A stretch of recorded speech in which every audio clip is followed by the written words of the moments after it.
Fish Stripes Unfiltered, episode 11, the start of the NL East round table, beginning it off with the Philadelphia Phillies. But before we get with our special guest today, Isaac, my man, how are you?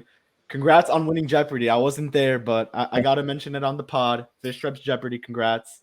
Thank you, man. Wasn't Thank against you. Danny Alvarez, but I know. you're You gonna know make what? it The only through reason I won. The only reason I won was because you weren't there. So I'm gonna have much tougher competition next week for sure. But happy to do this again every 2 weeks. So today we have a very special guest, Alex Carr, SB Nation guy. He's doing his own thing on Twitter as well. You could follow him on at Alex Carr MLB. Alex, my man, how are you? What's going on, you excited, guys? man. Yeah, me too. I'm really, really pumped to be here. That little Danny Alvarez drop. Oh my gosh, that guy. Love him as well. So I'm just so psyched to be here. It's always so fun interacting with, especially folks on the Marlins side. I feel like you guys have a little bit of a Philadelphia pain in you from these last few years. So I definitely think we can see each other eye to eye on that one. But I always enjoy doing some Marlins stuff. So I'm really, really happy to be here. Thanks for having me. Yep. And as usual, you can follow us on YouTube. You could also subscribe on YouTube. You could also follow us on Apple Pod, Spotify, wherever you really listen to your podcast. And we could get right away with it. The 2021 season for the Philadelphia Phillies was extremely different from the Miami Marlins season. They ended with a positive record. I think it was 82-80. Overall, a good season for the Phillies. And they did have the MVP of the NL East, of the NL, Bryce Harper. Recap us the season, Alex. What were your thoughts on that and positives and negatives? I mean, when you have the Cy Young runner-up and the NL MVP, you kind of expect a little bit better than 82-80, but here we are. It was, same as usual. Just some promise showing throughout the season. There were some big ups and some big downs, but primarily, it was the September collapse that came to bite them and lost them a playoff spot once more. From the periphery, it was a really, really great season. Obviously Bryce did his thing and kind of shut everybody up, which was awesome. He is absolutely on fire right now. I mean, just from the end of the 2020 season heading into 2021, if it weren't for that pitch to the face, I mean, who's to say what we would have seen out of that man? And then Zack Wheeler, of course, following up an amazing 2020 with an amazing 21. I just don't know what there is to say about him anymore. You've seen the comparisons between him and Jacob deGrom. It's kind of uncanny. So, hopefully he will age just as fine as one Jacob deGrom. But I mean, already you see these first few years of the contract come through, and you kind of are excited just about what you've gotten from someone like Zack Wheeler already. Same can be said about Bryce Harper. As for everything else, I mean, the emergence of Ranger Suarez, that was a big thing. Yeah. I really, really adored seeing Ranger, fill in multiple roles really in a really extensive capacity. But he everywhere you put him, he was fantastic. Bullpen, he nailed. Closer, he locked down for a little bit until they bumped him to the rotation where he had, he didn't allow more than 4 runs in any one of his starts. He was absolutely excellent. The 1.51 ERA kind of speaks for it. No, maybe it was lower than that. I can't remember. It feels like an age ago at this point, but it just absolutely fantastic from the pitching staff. Outside of Aaron Nola, who unfortunately had a rather out of character year for him, and we've seen this before with him. We saw it in 2019, where they changed something about the baseball, the physical baseball itself. And he has a hard time finding his sinker when that's going on. So, that 2-seamer that he always throws, that's his bread and butter, barely throws it in 2021. So obviously you can tell something's off. But what's really interesting is that, from the peripheral numbers that you see, every metric predicts that Aaron Nola is going to be just fine. I mean, you look at any expected metric and you see that he's going to return to normalcy at some point. So that's at least a little bit of a bright spot for him. Zac Eflin was great till he was injured, definitely showing that he's got that middle of the rotation capability. Kyle Gibson was not as good as I think some people were expecting him to be, but that's kind of expected when you have the worst defense in the National League and you have one of the heaviest ground ball rate pitchers in all of baseball. I think you'll probably see a little bit of improvement on both of those things heading into the 2022 season. As for the bullpen, it was as all Phillies bullpens are. It was what it was. When you have Ian Kennedy closing games for you in the second half of the season, it's just not what you want to see. But it wasn't that awful. It wasn't as bad as 2020. It wasn't prolifically terrible. But it was not great. And right now, actually, as we speak, there are only 4 major league members of the Phillies bullpen, if you set aside Sir Anthony Dominguez, who is coming off of Tommy John surgery, his second, I might add. But there's only 4 members of this Phillies bullpen that are still Philadelphia Phillies. So it's going to be interesting to see how they combat that when/if the lockout ends. But as far as everything else, offense was pretty good. JT Realmuto saw a little bit of a downtick, but Rhys Hoskins was amazing until he was hurt. He was fantastic, actually, proving he definitely belongs up there with some of the best first basemen in baseball for sure, at least offensively. Defensively, we'll talk about it. But then you look at somebody like Bryce. You look at some of their prospects. I mean, Matt Vierling is on the cusp of something here. He's got one of the best hard hit rates in the last 2 months of the year. So he was pretty awesome. You are hoping that he can kind of start lifting the ball a little bit more. Same to be said for somebody like Alec Boehm, who they desperately need to find a position and stick there. But outside of that, the only real downsides were, Didi Gregorius, who is, you could have asked anybody, not exactly a peripheral wizard, kind of just depends on a pull-heavy park.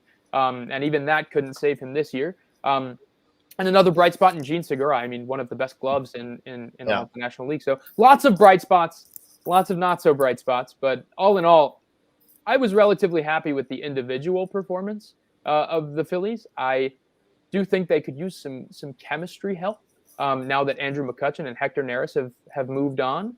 And I also think I'll just get it out of the way early. I think they could do with a change in manager, but it is what it is. He's going to be here. So there's nothing I can do to stop it. I just got to grit and bear it. But that's about as good as you can sum it up.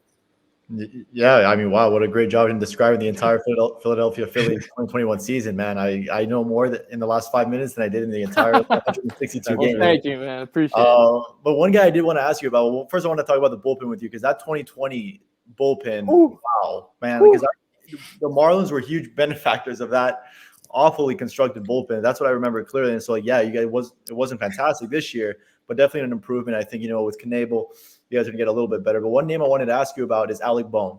Sir. Alec, in that 2020 season, was phenomenal. I thought he was going to be a star right away. I think he was going to be top 5 third baseman in the National League. I could not believe how good he was just coming straight out and performing the way he did. Obviously did not play as well this year. What did you see from him, and why do you think he struggled as much as he did? So what's interesting is that, you look at Alex's expected stats, and they actually don't look that bad. You look at his expected batting averages, his xSlug, things like that. They don't look that bad. And, I'm going to tell you straight out, bouncing him back and forth, minors, major leagues, they've made this mistake before. They continue to make it. Not a good idea. Just let, especially when they sent him down at the end of the season, he was actually hitting quite well. He was on I think it was a 20-some game streak where he was hitting over 300 for those 20 games. And, I don't use batting average as a telltale metric or anything, but I'm not going to send a hitter down when he's finally seeming to figure something out. What we do know, though, is that, sophomore slumps are a real thing. We've seen it with guys like Austin Riley, of the Braves, had a terrible, terrible sophomore season, came back this year. I mean, just absolutely, oh my God. Wow. They pulled up the tweet. There it is. Anyway, you see somebody like Austin Riley come back and have, I'm not going to say it was a top 10 MVP campaign, but, he was in the discussion at the very least. Braves fans thought he should have been. I mean, and he had a great season, an absolutely fantastic season, got better defensively too. So, I mean, you kind of have to go through these things, these slumps, especially nowadays when adjusting to the major leagues is so much harder than it ever has been before. I mean, so many more guys are focusing on spin rate, spin efficiency, velocity. I mean, it's really hard to be a Major League Baseball player these days. So especially when you're Alec Bohm and you're somebody who uses an all fields approach, there were in the start of the season, I went to go see, a lot of him in person. And at the start of the season, he was just hitting everything the other way, right into some fielder's glove. I was at the Cardinals game, the Cardinals versus Phillies game. It was like the 12th game of the season, something like that.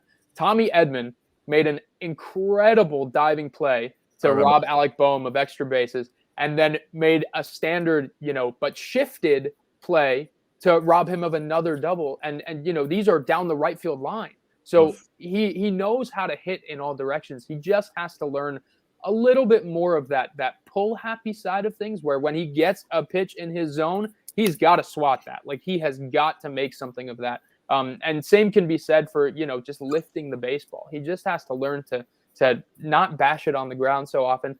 And Matt Vierling is also tied to that. Now, Matt Vierling, we've seen a lot less of, but he impressed enough people last year that now, Baseball America, Prospectus, MLB.com, I'm sure they have him among their top 5, top 10 prospects in the organization, which for somebody who was unranked prior to the season says a lot. But, he's always been a favorite of mine. I'm very excited that he's finally getting some recognition. He really hits baseballs hard. So I'm very excited for both of those guys this year, especially teaming up with Kevin Long, who, obviously turned Kyle Schwarber into the monster that he became with the Washington Nationals. So that's very exciting. Yeah, I mean, you look at the season, it was a lot of ups and downs. And, I mean, before we get into Isaac's question here, what were your thoughts on the Marlins season? We've already covered this, but I want to see your side from a Phillies perspective. What were your thoughts on what you guys called at the time the bottom feeders? Okay, you can't lump us all in there. You can't lump us all in there. I've never been in that camp. You can ask Eli. I truly. So I believe I'm one of those people who has the opinion that the Marlins are the team to be worried about in the NL East. I do believe that. And I'm not just saying that because this is a Fish Stripes podcast. I don't even believe that. I know. So listen, there are very few teams in Major League Baseball that have the pitching depth that the Miami Marlins do. Not only that, and I'm talking minor. I pay a lot of attention to the Marlins minor league system. Don't even get me started. So I know about this depth, right? So we look at the Marlins, and you kind of have to gawk at the amount of just prospect bulk they've managed to acquire and managed to develop. I mean, even someone like Jake Eder, right? Like, comes out of seemingly nowhere and just starts succeeding. So it's really interesting to watch. And, the Marlins are among the teams like, the Cleveland Indians, the Milwaukee Brewers. They are those guys that develop pitching nonstop. It's something they're known for. So, I look at this team and I look at the amount of resources they have to play with in trades. I look at, the pipeline of pitching that they have, that even if some of these starting pitchers don't succeed, think about what they'd be able to do out of the bullpen. Think about Sixto Sanchez in your Major League bullpen. Are you kidding me? Like, that is just unfair. So you have to think about these things, in the future. You're not just looking at what's in front of you in 2022. You have to look at down the line. And if the Marlins can somehow assemble some semblance of an offense, that's terrifying. The amount of postseason or even like end of season arms that they have to play with, fresh guys that they can just pull from the minors and say, okay, Eliezer, you're up, or okay, Sixto, you're up, or like anything like that. Like, they can just do that out of nowhere. It's absolutely wild. And I think that gives them longevity, as well as the ability to make some huge push at a trade deadline and just automatically become scary. So if they can assemble some semblance of an offense, which they're on their way with Joey Wendell and Garcia. Yeah, Avisel Garcia, thank you. And perhaps even more, who knows? But if they can assemble some semblance of offense, I mean, they're a threat. They're definitely a threat. I would go as far as to say almost every team in the National League East has some threatening quality to them. The Nationals maybe being excluded, but when you have Juan Soto on your team, what does it matter? He can win you the game outright. So it's a lot of people like to laugh about the NL East being, this juggernaut turned like, child's ball pit. But I think it's mostly because these teams really level each other out. They're all good. They're all threatening. Yeah. No, I couldn't agree with you more about the pitching. I mentioned this on a podcast yesterday. You have the three-headed monster with Sandy, Pablo, and Trevor. And then you have to choose between six, still, like you mentioned, Luzardo, Edward Cabrera, and you got Max Meyer waiting in the wings. And further behind them, you have Yuri Perez. You're just an insane amount of pitching depth. But something I do want to ask you, you mentioned him, Sixto Sanchez. We're now in year 3 since that trade.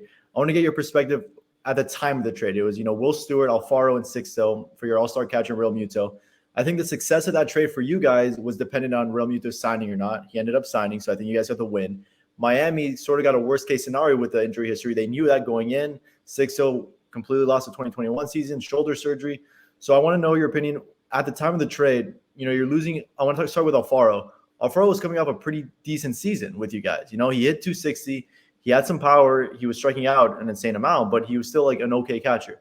What were your thoughts on losing Alfaro? Obviously, you're getting an upgrade in Real Muto, no doubt. But did any part of you think, oh, crap, like Alfaro may be good? Because obviously we know how that turned out thus far. Yeah, I love Jorge Alfaro. I was kind of hoping that after he was non-tendered, the Phillies might look into him.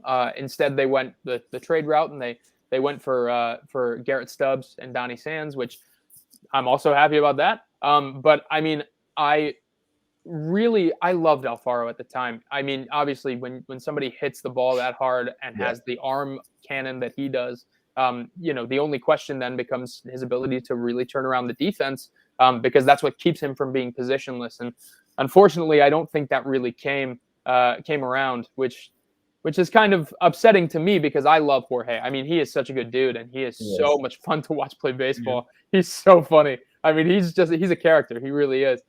So I loved watching him play, and there it is. I honestly miss him. But he definitely was a risky guy to take on. And you could say the same about Will Stewart, a guy that was really liked from the wings, but wasn't exactly, at the forefront of the discussion, right? The real forefront of the discussion was Sixto Sanchez. Now, what you really have to look about when you evaluate this trade is the position that the Phillies were in, which was they were pretty much shopping Sixto Sanchez. That is what they were doing.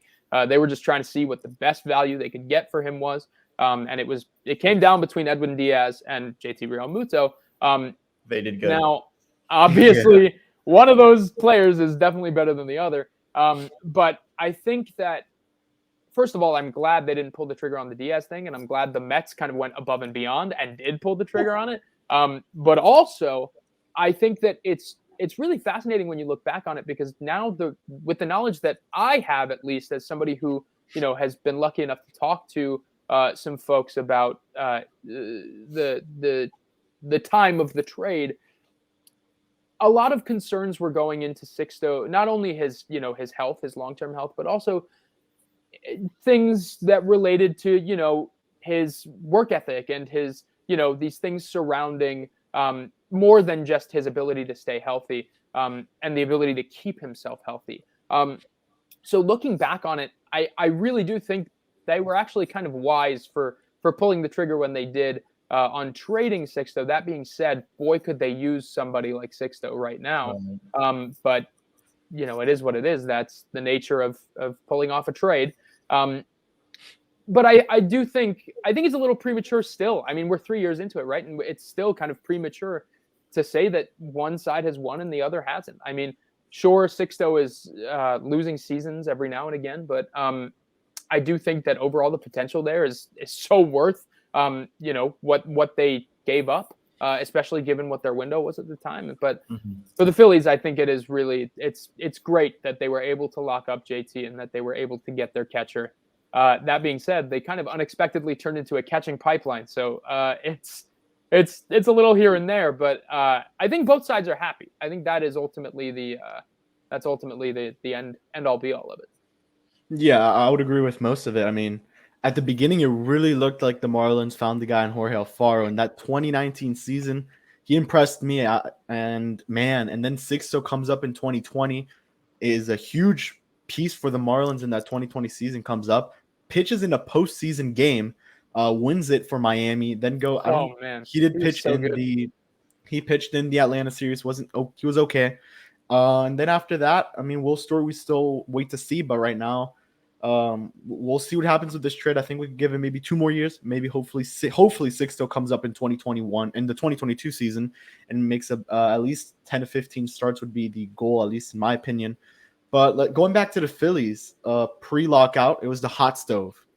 Miami needed bullpen. The Phillies took a guy that I think I wanted, Isaac wanted, even Eli wanted probably, who was Corey Knebel. Yes, sir. Talk to me about this guy, Corey Knebel, and how does he help a bullpen that is in need of pitchers, because we saw it in 2020 and 2021.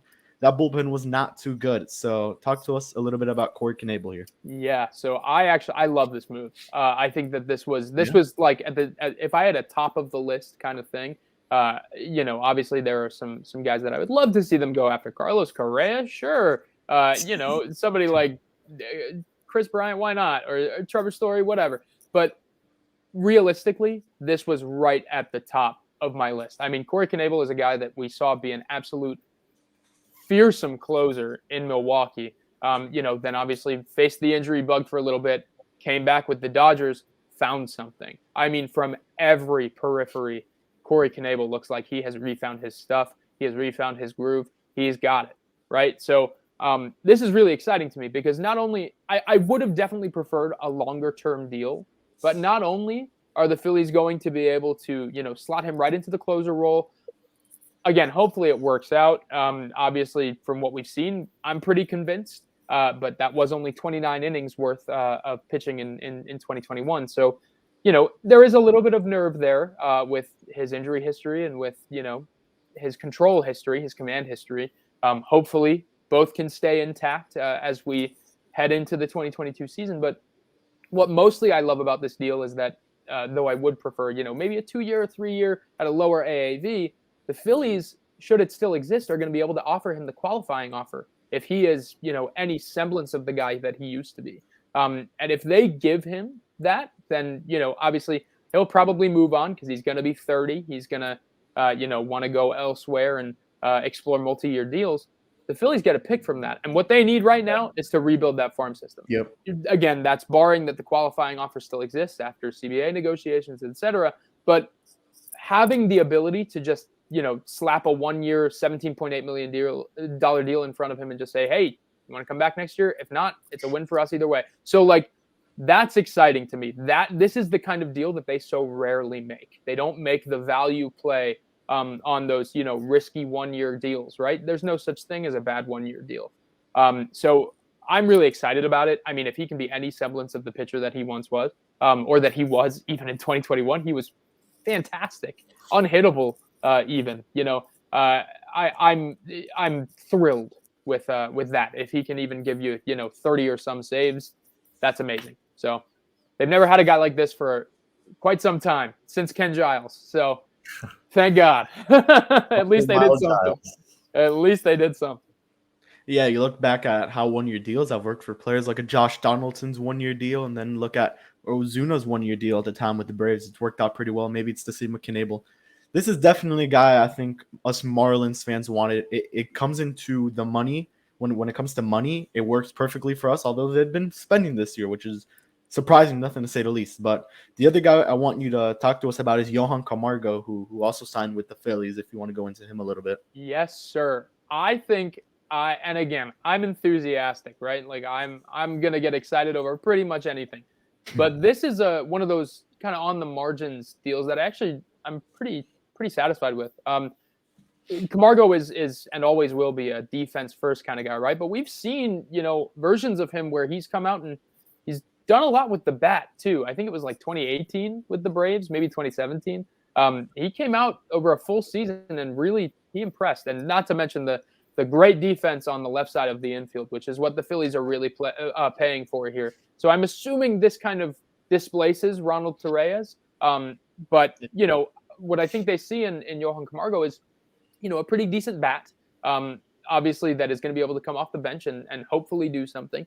But then also, I think they see a guy that has plus defense at third base, no doubt. That is a good glove over there, and that is something that they need just in case Alec Boehm falters over there even more. Now, he's in Clearwater working on third base every single day, so you got to hope beyond hope that he can figure something out. I would prefer that they put him in left field. That's beside the point because they're not going to do it. So it is what it is, but they're going to try and force him to work at third base. If that doesn't happen, having a defensive replacement over at third base that can give you a little bit off the bench bat-wise, and cover shortstop is a big deal. That fills a lot of holes for the Phillies. And at $1.4 million, I mean, that's probably better value than you're going to get from somebody like, I don't know, even though I love Freddie Galvis, he's probably a better defender than Freddie Galvis. He's younger than Freddie Galvis, and he probably carries a little bit more impact in that bat. So I'm definitely excited about it. In terms of like value to performance ratio, I think they did about as well as they could here for a bench piece. So I'm excited about that. Yeah, I couldn't agree more. Torreyes too. He was sort of a thorn in the Marlins' shoe the last couple of years, man. But he really was. I don't know how he did it. I don't know how he did it. Man. That guy just sprayed line drives like it was, his job. Which it is. City and more home runs than he ever has hit before. So yeah, that's right. Insane. Pretty insane. Well, the next thing I want to ask you about, the main question is, I've always been a believer that, Philadelphia, obviously their major league team is, they're there, but the way I see it, a rebuild might be imminent with you guys. The farm system is not where it needs to be. Obviously, you guys gave so much money to Real Muto, to Harper. So that's probably the last thing Dombrowski wants to do. But it just seems like they're going to have to replenish that system at some point. You guys went with Andrew Painter in 13th overall. I loved that pick. I personally wanted Miami to go with him. I didn't know that Khalil was going to be available. So I wanted Painter. I want your thoughts on one.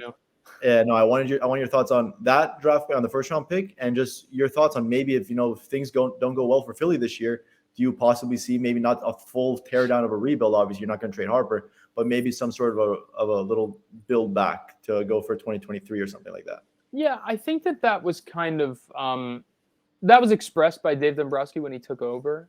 He kind of understood that this team obviously does not have the depth that a lot of other major league teams have, and that's due to a lot of trading being done, a lot of failed picks in the past, and a lot of just a lot of mismanagement of the farm system. That being said, what's really fascinating is that I think the Phillies are now they've righted the ship a little bit in terms of the farm system. They are middle of the road. They are probably the 15th to 20th best system in all of the major leagues. And while obviously that's not that impressive, I'll take, 3 guys in the, I don't really like judging systems by their top end talent, but 3 guys in the top 100 and then a bunch of guys below that could break out, could do something special, could be big trade pieces in the next, few years. But what's interesting is that they finally have that kind of depth that makes a decent system. They've got these guys that they can put in the bullpen, that they can call up, that throw competitive fastballs, that have competitive stuff that you look at and you go, oh, that guy will actually play Major League Baseball. They have these a slew of outfield depth and outfield guys that could work. I mean, Johan Rojas has about as much 5-tool capability as any prospect out there. He is electric. Now, obviously, there are a lot of things that need to go right in order for him to succeed, but it's the kind of prospect that we really haven't seen out of the Phillies in quite some time. The same can be said for their trio of infielders. I mean, this is probably like gibberish for any Marlins fan out there, but like Alexius Asuaje, they've got Jamari Baylor, they've got Hao-Yu Lee, who they just signed out of Taiwan. These are guys with hugely advanced metric-wise portfolios that they are kind of, these are prospects that we haven't really seen them go after. They've got really, really excellent topside talent. It's when they need to fill a major league spot with, some kind of defensive replacement, something like that. That's where they usually falter. But that being said, moving on to the Painter pick, I honestly at the time did not like the pick. I will be straight up. I'll be straight up with you. It's a mixture, right, between some middling reports of his coming out prior to the draft and also just not having enough information. I mean, I feel like people forget leading up to that draft, there was very little information about any high school prospect that wasn't super, super high profile, right? So obviously there was some on Painter. He was a highly regarded pick.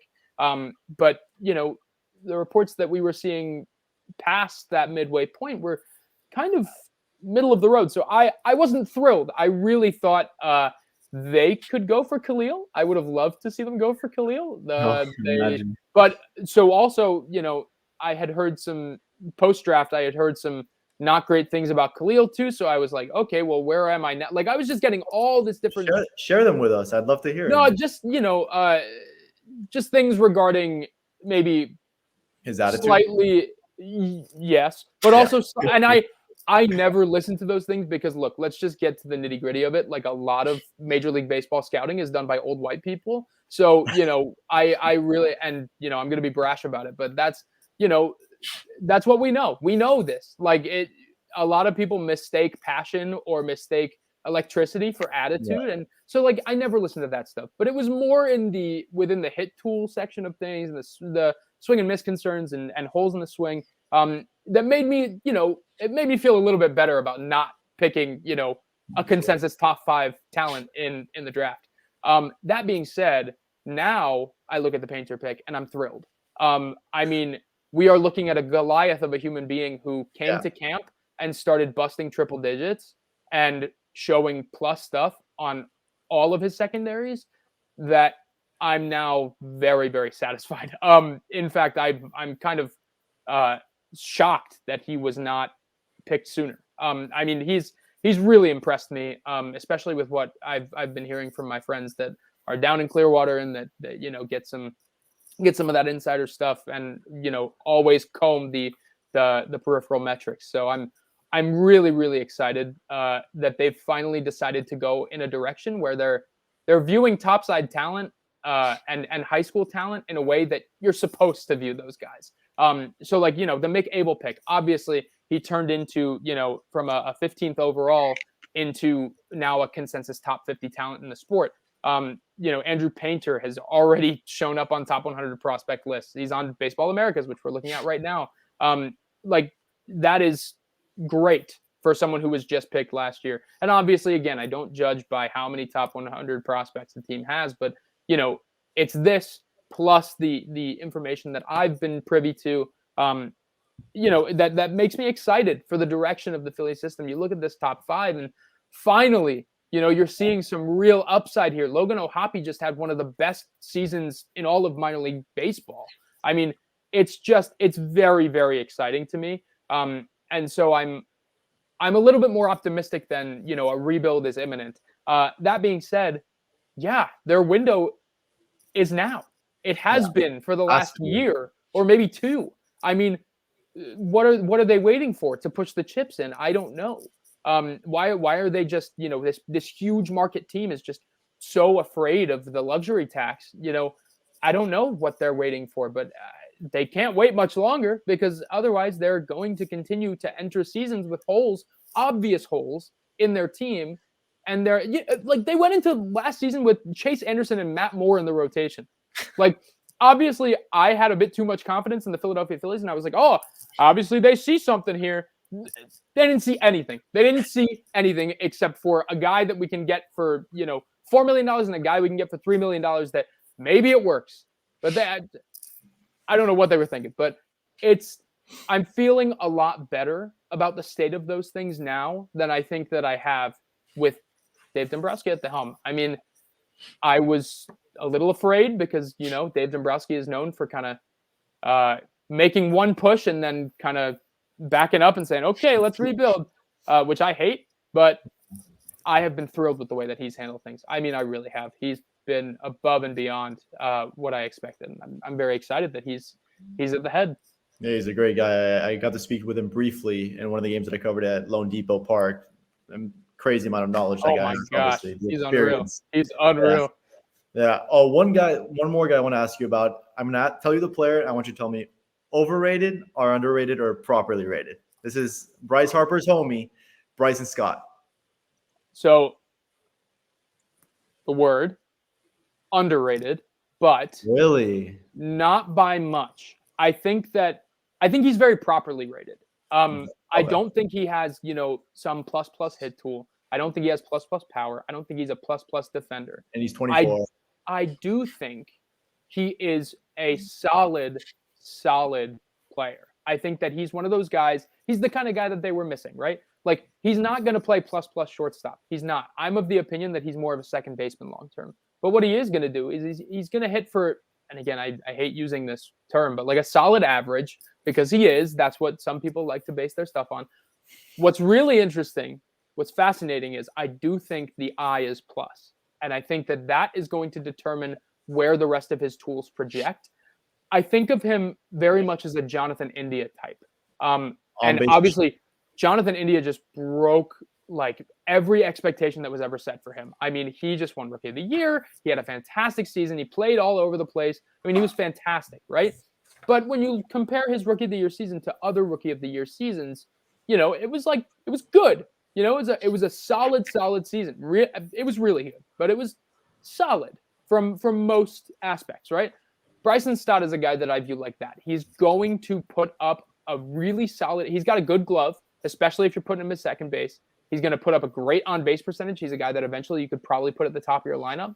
He's going to put up a really solid, like 270-plus average, give you 15 to 20 home runs. But if you put him at the top of that lineup, he could score, 80 to maybe 90, 100 runs because he gets on base so often. So it's going to be really interesting to see how his eye translates to the major leagues. But, I mean, that eye this year was unbelievable. Yeah. It's a trend that I'm actually starting to notice within the Phillies system, which I'm kind of fascinated by because they have not been this way. But a lot of their top prospects have developed really good eyes. Logan O'Hoppe walked more than he struck out in the Arizona Fall League. So did Bryson Stott. Johan Rojas, Alexius Suaje, both cut down on their strikeout rates significantly. We're talking about really, really exciting development from the farm system. But Stott, definitely underrated because he's sitting at the bottom of a lot of top 100 prospects lists. He's in the 90s of a few. He will be a pretty good major leaguer, but he's not going to be like a consistent every year all-star, but he's going to be a good major leaguer. He is. I love Bryson Stott. I was going to ask you about him. Isaac took the guy I wanted to ask, but going quickly back to the Phillies, it kind of looks into the Marlins when you say pushing chips. Now's when the Marlins are starting to push them in a little bit more. You see the signing of Avi Garcia, the trade with Jacob Stallings, Joey Wendell, which was a good trade, but we have Isaac have our opinion with it, with what we gave up. Yeah. But yeah, last thing I want to ask you, Jimmy Rollins. I think Isaac mentioned this. That he voted for Jimmy Rollins on the Hall of Fame ballot. Quickly, I don't actually have a ballot, by the way. I don't have a ballot. It was it was a mock ballot. It was a mock ballot. Right. Before you get to Jimmy Rollins, it's like do the obvious. Barry Bonds, Clemens. Yeah, I was going to ask him that first before we got into any ballot, because I don't think we've even mentioned this on Unfiltered about any ballots. No, so as you all know, David Ortiz is the only guy who got into the Hall of Fame. Horrible. First of all, congrats to David Ortiz, great guy, one of the best DHs of all time, maybe the best DH of all time. But Barry Bonds and Roger Clemens not getting in is what's horrible about this. It's the Hall of Fame, not the Hall. I could call it the Hall of Shame right now. That's what it feels like. But I'll let you go first, Alex. What are your thoughts on, this? It's kind of pretty bad overall. I don't know what else to say. It's hard for me because I'm a little wishy-washy on this. I am a guy who very strongly believes in the character clause. I do. But I believe in the character clause to the degree where if you are a genuinely bad person, not if you just don't want to talk to media, not if you're a genuinely bad person, you don't belong in the Hall of Fame. If you are just rude to the media, like, suck it up, BBWAA. Like, so what? I mean, these are the two of the greatest players to ever do it. And steroids or not, Barry Bonds, especially, and Roger Clemens, both of them, steroids or not, these are guys that were absurd at baseball either way. Roger Clemens used it to elongate his career. Who cares? He was a Hall of Famer, a shoo-in before that. Barry Bonds used it in the steroid era, to make an amazing player, an unbeatable player. I mean, he legitimately, before that, he was a mix of like a little bit of pop, like pretty solid pop, great speed, great defense, and having this insane eye that nobody could ever get anything past. Then he turned into the most prolific power hitter of all time, and that's when things started to get a little bit dicey. But either way, the guy was a Hall of Famer, a shoo-in before the steroids. So I don't understand. And also, we're missing the point. David Ortiz failed a steroid test. We are missing this here. Like, and obviously it's That's not the being whole missed. point. A lot of people know this. But I can't fathom why, aside from he was mean to reporters, Barry Bonds and Roger. I can't fathom why Roger Clemens is not in the Hall of Fame, but I can even further not fathom why Barry Bonds is not in the Hall of Fame. I mean, how are you going to have a hall of the best players to ever exist and not put the best player to ever exist in that hall? Of course. No, I'm totally with you. I think it was just like it really showed the inconsistencies, and like now it's just delegitimized in a myriad of different ways. Another guy I want to ask you, said, you are a proponent of keeping good guys in there, not just being mean to the BBWA writers. Manny Ramirez, not on your ballot, kind of an asshole. Thoughts? My only thought is I didn't vote for him because it's not his last year on the ballot. That is He needs to be in there eventually. Exactly. I completely agree. I mean, I even said this in the tweet that I tweeted the ballot out with. I would vote for Alex Rodriguez, Manny Ramirez. If it weren't his last year on the ballot, I would have voted for Sammy Sosa down the way. He was a cut. I mean, I could not afford to cut anybody else. I would have voted Sammy Sosa. I'd vote for Gary Sheffield down the line. But the one person, I would not vote for is Curt Schilling. Not only did he come out and say, hey, as a Phillies fan, obviously you would think, oh, you want to vote the Phillies in? Hell no. He asked you not to. He asked us not to, and he also just happens to be like a terrible person. So, I could not in good conscience put somebody like that into a Hall of Fame vote. That being said, guys like Bobby Abreu, guys like Todd Helton need more people in their corner. I mean, it's unbelievable that guys like this are not getting the consideration that they deserve, especially when you consider the fact that Todd Helton, everybody's like, oh, Coors. Dude has like one of the best away OPSs of any Hall of Famer in the entire Hall of Fame. Like, I don't understand how you just how you can be this blind. It's like, and it's just because we have a lot of members of the BBWA that get ballots that don't really they saw these guys with their eyes and they didn't think they were that good, so they're like, we're not gonna vote that guy in. It makes me burn. It makes me burn. And the same can be said, by the way, about Dick Allen. I am exceedingly upset that Dick Allen was not voted into the Hall of Fame by the Veterans Committee, because if you compare David Ortiz and Dick Allen's stat lines back to back, Dick Allen being a notoriously bad defender, by the way, Dick Allen not only has more wins above replacement than David Ortiz ever did, Dick Allen, the only thing that he doesn't beat David Ortiz in is home runs. That's it. And we're talking about two completely different eras of baseball here. So, I mean, it's a joke at this point. You're right. It's the Hall of Shame. It is an absolute joke at this point. I don't understand why this is allowed to happen and why we have to just wait for 10 years down the line or it's not even 10 years, it's more than that, for the Veterans Committee to decide, I guess this guy deserves to be in. And and that's a pool of veterans, people that, are probably at the same mindset of all of these baseball writers right now. So it's very unfortunate. It's very unfortunate. Before we start comparing Marlins and Phillies here, I think our ballots are exactly the same. The only difference is I put Gary instead of Todd Helton. That's my only difference. Well, I did it because he's a Marlin, also. Just let's make this clear. We'll talk about it. Well, I'll show you. I have like a secret folder of Todd Helton stats that I'll spill them all over a desk of yours and we'll talk about it. Yeah, and the only other thing I want to say is I'm 17, so I've barely watched any of this, guys. So okay, that's fair. I do have the excuse of that. I've always said, every time I've talked You're about only 7 years younger than me. It's not that great of an excuse. The only guys I really know about are Barry Bonds, Roger Clemens, well, of course, all those guys, and Big Papi, who obviously should have gotten in. You get a pass this time. I'll pass this time. And now let's get into comparing. I think this is going to go by quick, as the Phillies do have some far superior players of the Marlins. Going to starting pitching, the Marlins, I think we could agree it's Sandy, then Pablo, Trevor. Who do you think is the fourth guy, Isaac? Would he go Eddie Cabrera? Luzardo's going to get one of those two spots. Luzardo will be fourth or fifth. And I think if Edward has a great showing in spring, you got to it's not going to be sixth, though. And Myers going to start off in AAA as well. And he could be first up. He could be first up in May if, someone goes down. So I think it's going to be Luzardo or Edward.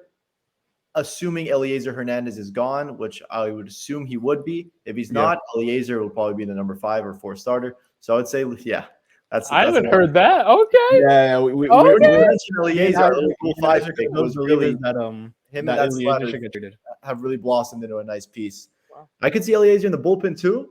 That Yeah. 2-pitch mix could really be a solid 7th inning option. So it would be, like you said, that 3-headed monster followed by Luzardo for sure and Edward. And damn, that's a sexy rotation. Me and Isaac are the believers that the Marlins should trade Eliezer, and I think I mentioned Toronto as one option. And what's your starting pitching? I know you have Aaron Nola in there, and then obviously you have a couple other guys. The order of this is where some people get a little bit dicey, but I think the way that I would break it down is Zach Wheeler, Aaron Nola, 2 very, very impressive options. Ranger Suarez, which who knows what is going on there. It could be completely legitimate that we saw him, throw one of the greatest seasons of all time, or it could just be a blip in the radar. But I'm of the believer that I think Ranger is a perfectly good mid-rotation option. He's no ace, but I think he's gonna give you a solid mid-3s ERA, and he's gonna be a quality starter for years to come. I'm really, really excited about that. Then, which this chart is not showing, Zac Eflin, who is unfortunately sidelined until about June with, I can't remember. It's too long ago. But he's sidelined until June with an injury. And then Kyle Gibson at the back end with options in AAA. It's actually kind of interesting. Bailey Falter, who was pitching in the Major League bullpen last year, is definitely an option to start. I mean, he had a really, really good showing last year. Maybe like 2 or 3 blow-up outings that really inflated his statistics, but he is excellent. He's that guy you might have heard he has like a 14-inch stride off the diamond or off the mound, excuse me. So he's coming at every player, way closer than any other Major League starter by about 2 inches, 3 inches. Does he jump insane. Off like Carter Capps as well? No, I wish. That'd be so. But his leg swings around. It's pretty sweet. So he's a good piece of pitching depth. Hans Kraus is also, one of the. He's not in my top 5 prospects, but he's within the top 10 probably, depending on who you ask. He's obviously a piece of starting pitching depth that they can look to. And then there's also guys like Jojo Romero, who is also hurt, but they were looking to maybe transition him last year. He's coming off Tommy John surgery. And there's also James McArthur, who they just protected on their 40-man roster, who's going to start in AAA, but could certainly see a spot start here or there. And he's really exciting. He's got like one of the best curveballs. He's got the best curveball in the system. So, at least a good 2-pitch mix going on there. So they have a little bit more starting pitching depth than they have. Now, granted, that is not an Edward Cabrera or, anything close to that. But it's something. Yeah. So we could come to the agreement that the Marlins take this one when it comes to starting pitching, or I think when it comes to top end, I think the Phillies having a Zach Wheeler and Aaron Nola 1-2, I think it's really it's close. I mean, Sandy is amazing. Don't get me wrong, but also, and I hate to say this because I do think he's fantastic. Slightly unproven as of yet. He's going to be great. Sandy? He's going to be great. Wait. To be great. But he's good, right? He is. He is great. But is he He's proven it, man. I wouldn't put him at the ace status yet, right? Same way I wouldn't put Aaron Nola there, right? Aaron Nola, I mean, we're talking about one of the leading pitchers in WAR over the last 3 years. Wouldn't put him exactly. There. I wouldn't. I would put them both at aces. They're both. It's a really close margin, right? It's a fine line. But okay. Don't you dare! Don't you dare! No. Unproven as an ace. Unproven as an ace. He's the ace of the rotation. Yes, he is the ace of the Marlins rotation. He's great. He is. But I don't think he's as good as Zach Wheeler, right? Like, if we are matching Zach Wheeler, that's a good case. You can make that case, right? That's because they're similar pitchers. I should have led with that. The top of the Phillies rotation probably, it's a more existing argument than comparing the list of depth right? Right. If we're talking Okay. about overall rotation and like depth and ways and creative ways that you can fill those spots should something unforeseen happen, the Marlins take the cake by 300 miles. But if we're talking about like Okay. the In a major best league of 3 five, series. Yeah, Best of 3 the- series. right. So it depends, right, on what you're going to get out of Ranger Suarez in that situation. I mean, Pablo Lopez and Sandy Alcantara versus Zach Wheeler and Aaron Nola, it's hard to say. But It if is. we're talking about the overall rotations, the Marlins definitely take it Yeah. for sure. That's where Okay.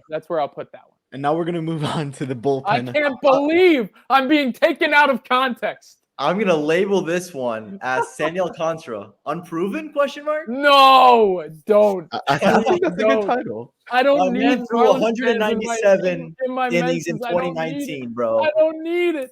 I don't need it. All right, Did Zach moving on to Wheeler the do bullpen. 200 this year? Yeah, right? Yeah. Yeah, he was. Yeah. He Zach was on Wheeler, top. though. And they're similar. It's fun to compare them because they are similar pitchers. They have like the Oh, hard totally. stuff. They really are. Well, I think And- Sandy has wicked movement, whereas I think Zach just has probably Lacks a better little bit. command. Yeah. But I think that the way that Sandy tunnels his four seam, or is it he throws like a sinker pretty much, like a power As a sinker. Yeah. But Yeah. the way that he tunnels the sinker and the changeup is just Yeah. stupid. It's stupid. It's so, oh my gosh, I love watching him pitch. Like, don't get me wrong, I love Sandy Alcantara, but I'm talking like, track record, so to speak. Like if we're looking purely on paper, you know what I'm saying? Well, when you look on paper, every season he's gotten better, and he You're earned the totally extension. You're totally right. But we know baseball is weird, right? So Yeah. it's just one of those things. Not unproven. That was the wrong word. But don't blast me. Moving on to the next position, bullpen. I think it's pretty bad for both teams when you look Yeah. at it. Maybe I think I would say one's better than another, obviously, in my opinion. But I mean, what are we gonna go with here? We have Anthony Bass, we have Anthony Bender, Dylan Floro, Zach Pop. I would put Jordan Holloway in there. He mainly pitched in the bullpen this season. Lewis Head. Lewis Head, who was recently acquired, Richard Blyer. and Richard Blyer. And then who do you have for your Phillies, Alex? So it's really hard to say because the Phillies actually, they churned through most of their bullpen. Most of their bullpen is gone. So Yeah. they're obviously going to fill those holes. I'm thinking they're probably going to go after somebody like, they need a lefty. So like Jake Diekman could make a return. They could go after like Chase and Shreve or somebody like that. But there's also, there are guys out there like Ryan Tepera who they could really use. They need setup guys. That's the ultimate thing. The four guys that they have right now, though, in Knebel, Coonrod, Alvarez, and Brogdon. I mean, Connor Brogdon, if you take out his outing against San Francisco, where Joe Girardi literally put him on a clothesline and just said, "Here, beat up my pitcher." He had a sub 2.5 ERA, I think. No, sub 2.6. It was like 2.57, something like that. He was fabulous. I mean, he is really, really good. He could be the closer somewhere down the line. But right now he's not quite ready. I love him. He has an eclectic mix of pitches. He's really, really great. I'm a huge fan. You look at Jose Alvarez and you're like, it kind of depends on what day you catch him. But, it's always nice to have that kind of guy to throw in against lefties. And then you look at Sam Coonrod, and he was ballistic at the start of the season. He was unhittable. Obviously got hurt twice. And that kind of slowed down his pace a little bit. And then Knebel. So, I mean, it's hard to judge this current iteration of the Phillies bullpen. This might be one that we have to revisit. But I think it's fair to say it's a pretty dire situation for both teams at the moment. So they're both going to have to make some moves to address it. I would label this one as a to be determined. And you're referring to Alvarado, right? Or Jose Alvarez I just want to make sure I know the San Francisco Giants, who was a Philly 2 years ago. Yes. Yes, I'm referring Alvarado. to Jose Alvarado. Can you tell we've been locked out? The one that Jazz tomahawked out of there in the 8th. Oh yeah, man, dude. Which I will never understand because you literally saw him 2 days ago hit Jacob deGrom for 400 feet on a high 100-mile-an-hour fastball. Why are you calling 100-mile-an-hour fastballs on Jazz Chisholm? I don't understand. Anyway, I'm not gonna. I'm not rehashing these things. The Marlins beat him down pretty hard this year, from what I remember, at least. It was in that. Yeah. I mean, he was not good this year. He was fine. Too many walks, and that's just going to be his undoing all the time. But that's the interesting thing. The Phillies have actually done pretty well with taking these guys that are very sporadic with their command, and they've done really well to rein them in. So that's what they've done with Alvarado. That's what they've done with Coonrod. I'm hoping that's maybe what they'll do with Knebel. So we'll see. It's gonna be really interesting.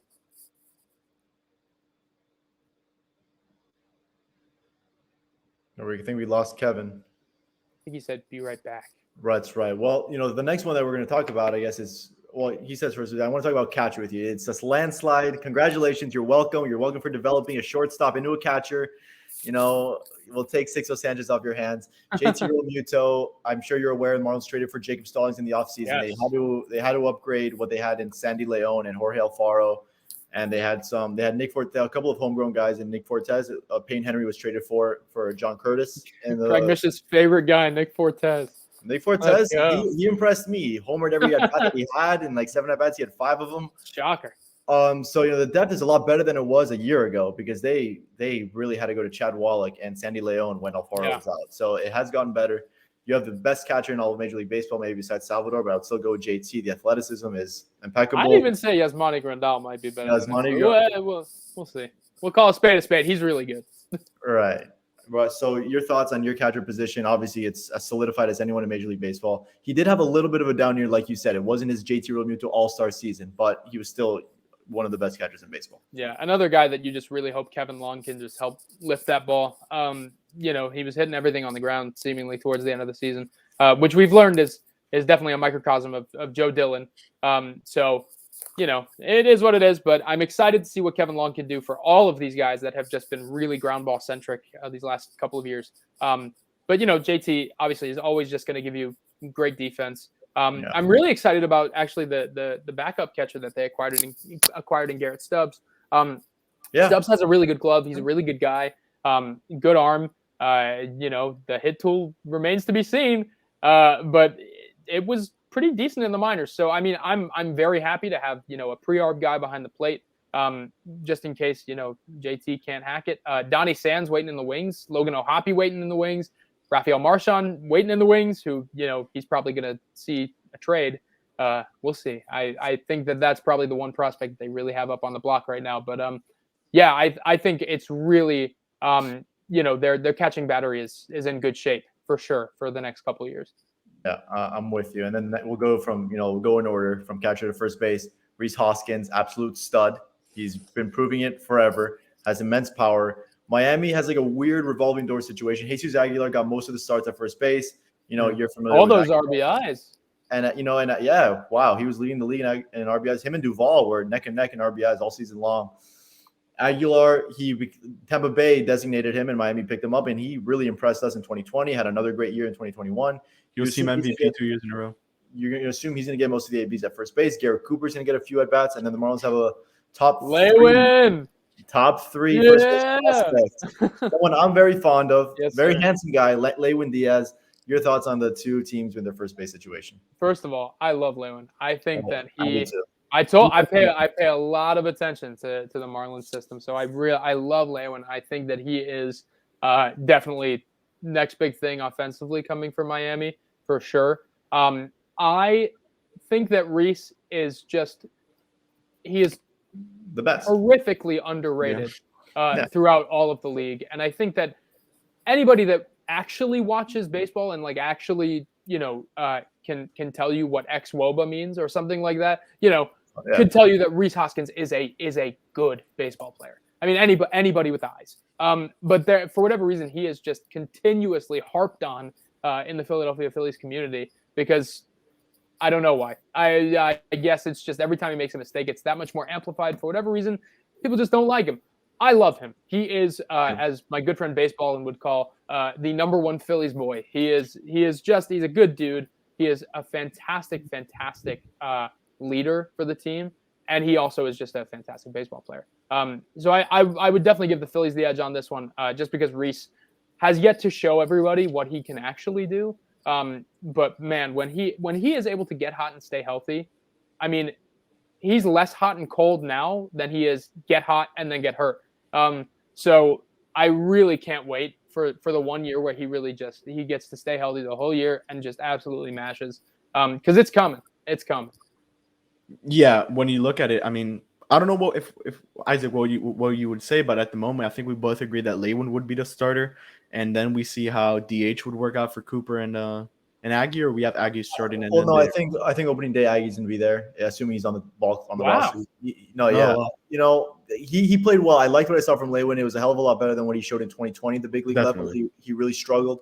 He did well in AAA too, right? He demolished. Yeah. Good, He yeah. hit pretty well for AAA. Jesus Sanchez, I love Jesus Sanchez too, but we'll get there. he's my favorite. Yeah, we'll get into it. Oh my god. But Yeah. Leiwan, I think either they're going to start him off at AAA, or maybe if he is on the roster, maybe he is the opening day first baseman with Aguilar at DH. That's something that you have to figure out. I know Eli's a proponent of trading one of them. I think something's going to happen where it's going to behoove the Miami Marlins to have all three of them in spring training. So we're going to have to see where that goes. And not just that, Aggie and Leiwan are pretty Aggie and Cooper are injury prone. We've seen it. Cooper got injured in Philadelphia, coincidentally, in that game. Aggie got injured as well at some point throughout the season, so they had to roll with Leiwan. And then you look, Miami tried to offer Aggie an extension to stay with Miami, and it was not a good one. He declined. So you kind of start noticing that they're trying to keep all these three first basemen, but they're all injury prone. So I think that's something to keep in mind. I personally think they're going to go Leiwan opening day. They need to play the young guy. Wow. And they'll use Aggie and Garrett Cooper on the DH. Most likely we'll be getting that in the National League, which is a huge plus for us because they have to find a way. They got to get Garrett Cooper some starting time. And we saw in 2020 how Garrett Cooper played in DH. So that's pretty much the only reason why I say Cooper DH. I don't know, because injury prone guys on a baseball field, you could rotate them. You could obviously change that first baseman every couple days. It's a weird scenario for the Marlins. You're going in with three very good first basemen, one who's a veteran who we thought was towards the back end of his career. Many just not taking a chance on him, and the Marlins took a chance. Cooper, who Baseball America actually hasn't projected to be the DH in I think it was 2025. Then you have a young former top five prospect in Leiwan Diaz, who just keeps impressing us little by little. Incredible 2021. So moving on to second base, we have Jazz Chisholm Jr. versus we have Gene Segura. So Isaac, I'll let you take over, talk a little bit about Jazz, and then I want to hear what Alex Carr has to say on Gene and Jazz. We'll go a little quick. We're running out of time a little bit, but Jazz, what a great rookie year. He had a lot of things he needs to work on. Obviously, a very flawed player. I don't want to say very flawed, but he's ultra talented, flawed player at the moment defensively. A lot of swing and miss. But he's a guy who I'm going to be very excited to see in his sophomore season. I don't expect a slump from him. I expect a little bit of a better season. I expect Trevor Rogers maybe to have a little bit of a slump. But Jazz we're very lucky to have. But Gene Segura, talk about consistency with the bat. I don't know if it was 2021 or 2020 where he had a somewhat of a bad year offensively. It was 2020. Well, it wasn't bad. It just was not. It wasn't Gene Segura-esque. But with the glove, you got to give the edge to Philadelphia. I think here, just based on the player that Jazz is now, based on the player that Gene Segura is now, I think I got to give Philadelphia the edge here. I mean, it's what Gene turned into after he moved off the shortstop was just. I mean, it was insane. He's got great range. He's got such a good arm, and it's crazy. It looks like he's not even trying when he's throwing the baseball, but he has so much time because he just has such a powerful arm. He has time to execute the throw. It's fantastic. He has really developed into a Gold Glove worthy second baseman, which is very exciting, especially when you have the worst infield defense in baseball. But I do think that the bat has also started to improve in terms of impact. He's less a slap singles hitter now and more of an impact extra base hitter. He's not some prolific power guy, but he's starting to hit the double digits in home runs and definitely hitting more extra base hits than not. So I'm really excited to see what he's turned into. And, it's all that leg strength. I mean, that man has some quads for days. So I'm very, very happy with how the Gene Segura swap worked out as well. Now, it would be nice to have a Gold Glove shortstop like J.P. Crawford, in this Phillies iteration of the infield, but we'd take a bag of baseballs over Didi Gregorius right now at short. So that's not hard to say. But I think I definitely give the Phillies the edge on this one for sure. But not for long. I mean, Jazz could really usurp that this year with a good season. Yeah, I'll agree with you on that one. Speaking of bad infield, we'll segue over to third base. From 4 to 5, Talking about bad infield, we got Alec Bohm playing third. He played some first as well, but he probably be penciled in tentatively as a third baseman. And then you have a really interesting case in Brian Anderson. Love Brian Anderson. 2018, 2019 looked like a future all-star. Injuries have derailed him a little bit. Had a tough year in 2020, had a tough year again in 2021, ended the season with shoulder surgery again as well, just like Sixto. Both of them at their peak, they can both be phenomenal ball players. So I'm going to really give this one up to you, Alex. I don't know where to go. If Alec Bohm is the 2020 version of himself, obviously it's him. If He takes it over. Brian Anderson is the 2019 version of himself, it's him. So your call. I was really hoping the Marlins would non-tender Brian Anderson that the Phillies could make a play. I love Brian Anderson so much. I do too. More than just his bat. I mean, he's positionally versatile. I mean, he's so much fun. I just love that guy. But this is another to be determined one. I think there's just too many variables in here to if Alec Bohm comes back and is any semblance passable at third base, it's a win. Same with if he can add some fix those swing changes that I talked about earlier. So it's definitely it's a toss-up here. I really do think so. There's just not enough information. That being said, I do think Alec Bohm will be a very good major league hitter. I just don't know where he's going to play defensively. So I don't think it might not even be fair to put him at third base. So we'll see. We'll see. Yeah, definitely. And there's not even that. We have Joey Wendell as well. So maybe he takes over. BA is also very injury prone. We see it in 2021. Yeah. Pretty much every year. Let's move on to shortstop. El Capitán Miguel Rojas for the Miami Marlins. And then for the Phillies, it's Didi Gregorius. It's the Marlins. The Marlins. You got it. We got it. I didn't realize how did Didi go down so quickly. It's actually really interesting. I'm excited to see how Joey Wendell performs with Miami because it's a cavernous ballpark, and he does not hit the baseball very hard. And that's Didi Gregorius' downfall. First of all, obviously he had a really tough bout with COVID, and then the whole shoulder situation with where it's pseudo gout, I think was the term that they labeled his shoulder issue with. I don't know. He's something else. So it's the fact that the combination of dealing with a really awful injury, a plaguing injury all year. And the fact that he already does not hit the baseball very hard. What's really fascinating is that Didi showed swing and miss quality that he's never showed before. Yeah. That guy rarely strikes out. At the very least, he would put the bat to the ball and it would be just a dribbler. But he didn't even do that in 2021. So I guess it's to be determined. We'll see if they trade him. We'll see if they, throw him over at second base. He doesn't have a very good arm. So, it's really hard to say. But if he, maybe he'll ride the bench because Bryson Stott is right in the wings. So, yeah.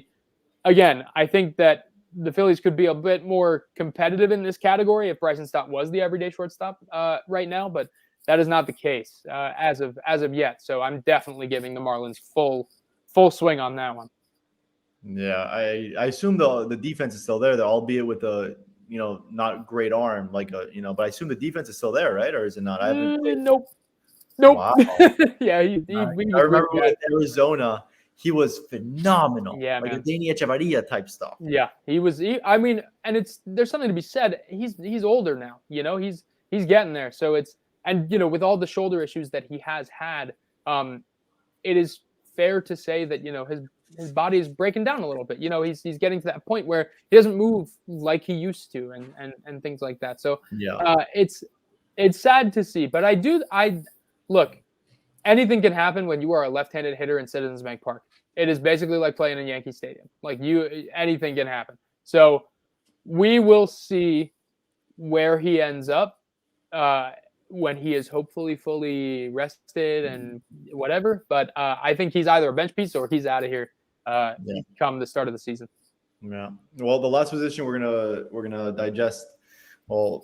Go into is the outfield. Your superstar. You have Bryce Harper off an MVP caliber season. I have an MVP season. Caliber. Oh. Again, off an MVP season. Misspoke. You have Adam Halsley, and I guess you have the guy you mentioned, Matt Vestling. So you have that.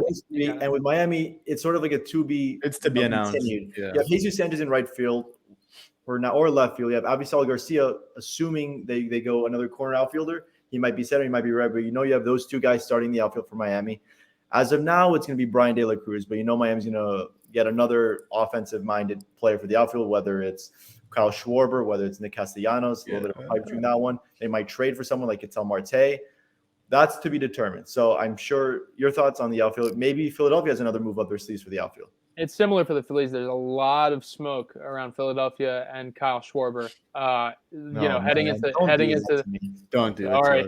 So there's a lot. I mean, it's to the point where you can almost safely assume that it's happening. I mean, there have been so many situations in which Phillies personnel has been put in front of a camera and they've said, "Oh, you could really use somebody like Kyle Schwarber in the outfield," and they go. And I'm not even kidding. That literally happened. They put Kevin Long in front of the camera for MLB Network, and they said, "Oh, you can put Kyle Schwarber in your lineup." He's like, "No," but I guess he forgot he was on live television. I don't know. Just really, really weird. But it's from a lot of places. I have heard that is definitely something that is happening. They were really hot on his tail before the lockout. So we'll see. But adding him to left field gives them a leadoff hitter, gives them obviously a left fielder who's not exactly very well defensively. And it's a good left field to play in for someone like Schwarber. Yes, it certainly is. That's where the benefit comes in, especially with the arm that he has. I mean, he's got a great arm, just really he can catch for you too if you need it. Nope. But he's also he's pretty limited mobility wise out there. So the hope is that if they do get somebody like Schwarber, they can then trade for a center fielder like Kevin Kiermaier or somebody who's very defensively inclined. So it's to be determined for the Phillies too. What's interesting is that Matt Vierling is definitely going to get looks, at least if not in left field and Kyle Schwarber then DHs, then in center field for sure. Yes, I love that. I love Avi. And love that. That is technically what's projected to be the starting center fielder if Miami does that. That is Kyle Schwarber or Nick Castellanos. Miami, I think, would have one of the worst defensive outfields. That'd be pretty bad in the MLB. It may be the worst, honestly. Kyle Schwarber, Jesus Sanchez, and Avi Garcia. That'd be pretty bad. We didn't even talk about Jesus Sanchez, though. Yeah, no. Now that you mention it, I did forget that there was a lot of smoke with Schwarber and you guys. I forget that looked almost imminent. It's gonna be a 3-year, $60 million deal, something like that. Well, we'll see. I mean, I'm assuming what's holding everything up. I think the Phillies would probably be willing to go like 5 years if it means getting him. I think getting him at a lower AAV is what their goal is. They really want to spread that payroll out. So if they can get him, 5 at 70. I think they would absolutely love to do that. 5 at 80 maybe. That's almost Castellanos money. I think it's fair. If you look at it, Schwarber is somebody who made legitimate changes, who made swing path changes, the whole nine. I mean, he's a completely different player than the failed prospect, I guess. And he's also. I mean, you got to look at his peripheries here. He's in the top 95th percentile of every offensive metric in baseball. He was unbelievable. Yeah, so I love the guy. He's got, and his market is huge because the DH is probably coming. So, that's going to drive the price up a little bit. That being said, I'm sure whatever team signs him, they will get him for a steal because he's going to well outperform that annual average value for quite a while. So I'm really excited about that. I also think if the luxury tax threshold number raises, which is very possible with CBA negotiations, I would not count the Phillies out at all on an infielder. I think that is something that they might just do anyway if they're looking to go over the luxury tax because they desperately need it. They do not have many infield prospects outside of Bryson Stott, who probably takes over at second base when Gene Segura leaves. So I definitely wouldn't count them out on that. But it's an interesting outfield situation right now. It could get way better when we face down the season. But Matt Vierling is making things a little complicated. Oh my God, dude! That baseball Savant is so sexy. Oh my crazy. God, he's and I mean, what you really have to look at. Turn your attention to the right side of the screen where you see that spray. Look at that. Imagine that. I see at least like six bits in there that were not home runs in with the Nationals that are probably home runs in Citizens Bank Park. So yeah, especially the one in left field right there. That's 100% home run. Yep. I mean, Wow. there's 3 in left. There's 4 in left field, and there's 3, maybe 4 in right field. And right center. pretty- Oh man. You know what? pretty- Call Dave for me. Tell him to stay away from Schwarber. Look, Tell Dave he's got Bryce Harper. Let's see. That would be very, very fun if they manage to get Kyle Schwarber at the leadoff position. I mean, that is. I don't need my ace Sandy pitching to Schwarber anymore. But and his OBP. What was his OBP? 374. Yeah, I mean, bro, come on that's now. on base, man. Come on now. That would be crazy. 920. I hope he has over 900. That much over 900. And he's only 29 years old. That's the thing that I feel like a lot of people are just overlooking. Like, it's not like he's some old dude on the verge of. He's just entering that like prime, like that. You know, where that power is really going to start showing. So, dude, I don't know. I'm excited. I'm excited if that happens.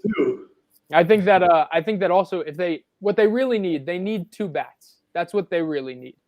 So whether that happens, you know, in the outfield with a left fielder, and then maybe, you know, somebody who splits time, you know, DH and platooning around some position, that's something they definitely need. But you know, 2 bats, they need to fill pretty much a whole bullpen. Like four arms of it. And don't get me wrong, they have guys in the minors that they can put in there, but they only have 4 of the major leaguers that they had last year, you know, in their system in 2022. That's pretty crazy. And then they could use a starting pitcher to fill in for Zac Eflin, but the starting rotation is pretty much the most complete part of the team. So that's, you know, saying something, I guess. Yeah. And that's exactly where we end it. I mean, when you look at it, the Marlins and Phillies, a lot of comparisons we could go to. There's a lot to compare. The starting pitching, as you said, most complete part for the Phillies definitely is for the Marlins, I would say. Yeah. Now, there's a lot of differences. The minor league systems are a lot different. Infield looks different. As you mentioned, Gene Segura better than Jazz, which at the moment, yes. So, yeah. Any last words, Alex, that you may have for the people watching?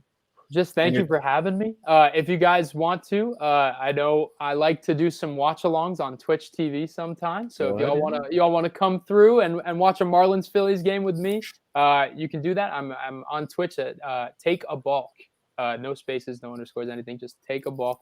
That's something I'm putting a lot of energy into right now. I'm really loving streaming on Twitch, and I haven't been able to do it over the last few months. So I'm really, really excited to get that going because my life is finally kind of relaxed a little bit. So I'm, you know, all the scary COVID things that were presented to me a few months ago are finally fading away. So it's really, really awesome. So come through sometime, check it out. It's a great time. And you can find me on Twitter at Alex Carr MLB. Thank you guys for having me. I always love talking about the Marlins. I love talking, you know, to anybody that's affiliated with Fish Stripes and, you know, even beyond. I love Craig Mish. I love Danny Alvarez. I love all you guys. So this is a pleasure for me. I love it. So thank you for having me.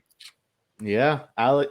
Isaac, any last words you may have for the people? Very, very big thank you to you, Alex, for coming on. Yeah, we really appreciate the time. And Got you. wow, my knowledge of the Phillies has just expanded an immense amount. We appreciate the time. You really gave us the best, you know, interview we could have ever asked for. So we really appreciate the time. We appreciate the kind words. And hey, we'll do this again sometime for sure. Thank you guys. Can't We wait. definitely have to. Yeah. Yep. From Alex, Isaac, Eli, and the producer, and myself, Kevin Barral. We'll see you guys on the next one. Fish Stripes Live, Tuesday, Jeopardy edition, 7 p.m. Eastern time. See you guys there, and go fish. I'm coming. We got to end it off right.